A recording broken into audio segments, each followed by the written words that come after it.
Hello, parents. As I warned you, this week's talk is a bit personal and a bit honest, but I feel compelled to make it that way because I think otherwise you're not going to get the real message. This needs to be honest. I have dealt with a lot of stress myself personally, and it has affected me really negatively in the past. And I want to help your child avoid what I went through and also avoid what could have happened to me. So here it goes, the honest truth. I've told you several times that I'm not really good at anything except working hard, and that is true. But actually, the whole truth is that I'm good also at pushing myself extremely hard. Maybe you've noticed this. And I can push myself beyond what most people think is normal, what most people think is possible, what most people think is healthy. I've always been able to push myself really hard. And it's a wonderful quality in many ways because it's allowed me to be successful in a lot of different areas and to do things that other people might think are a little bit crazy. But it's also extremely dangerous. It's a really dangerous quality to be able to push yourself extremely hard all the time.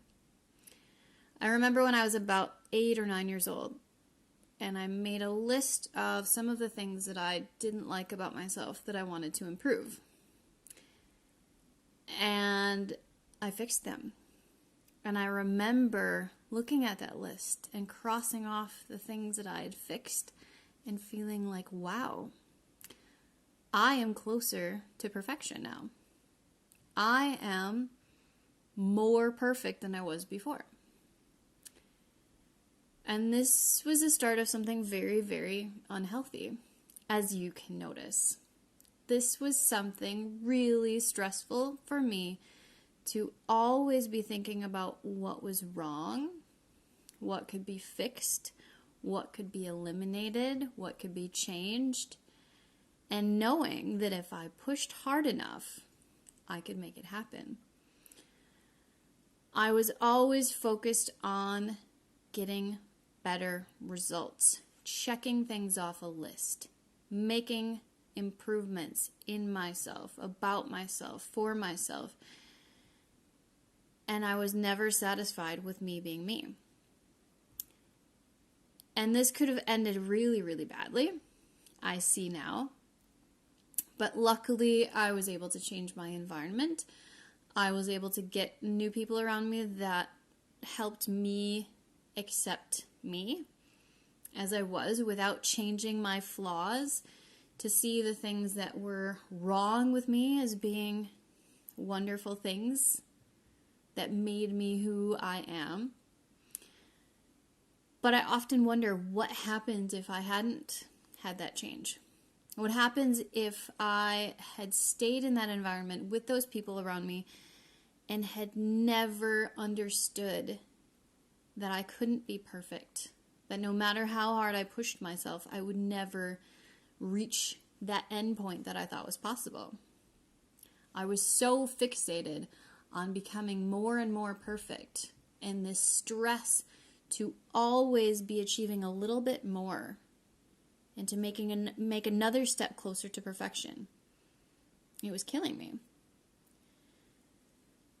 This is what I want to help your child avoid, because I can see it in a lot of our students. I can see that they have extremely high expectations on themselves, which is great. I can see that they have extremely hard work ethics, which is also great.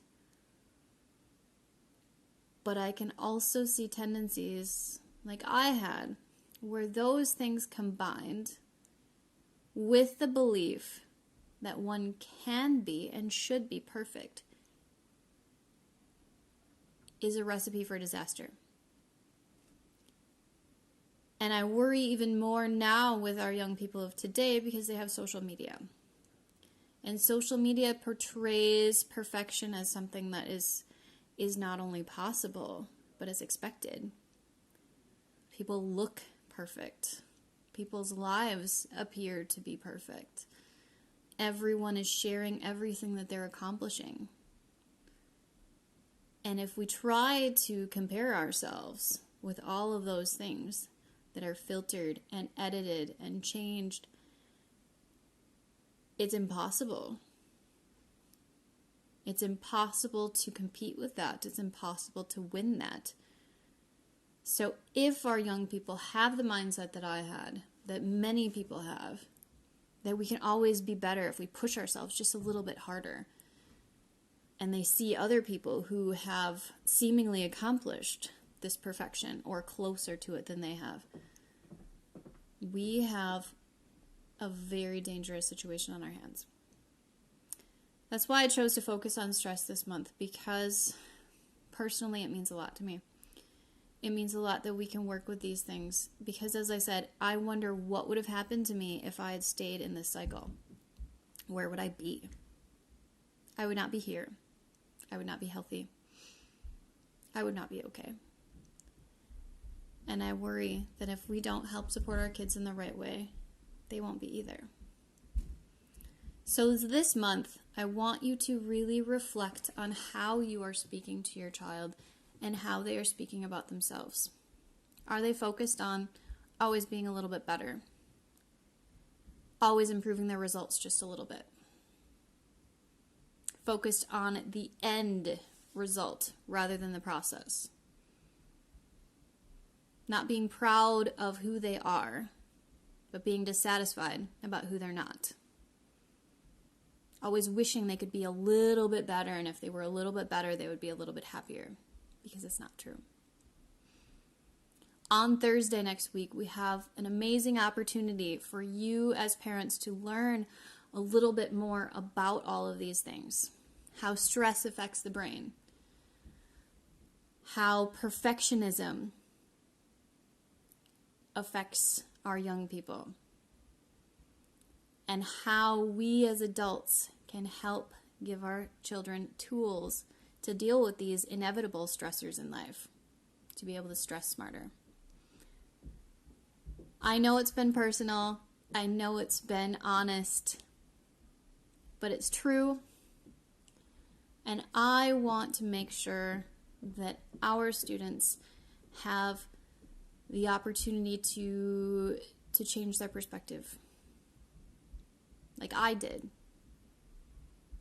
That they have the opportunity to work with these difficulties and get through them, like I was able to do, because they deserve that. They deserve to be able to feel good about themselves and who they are, and to be in a place where they're always trying to be the best version of themselves, not the best. As always, thank you so much for your support, and have a great week.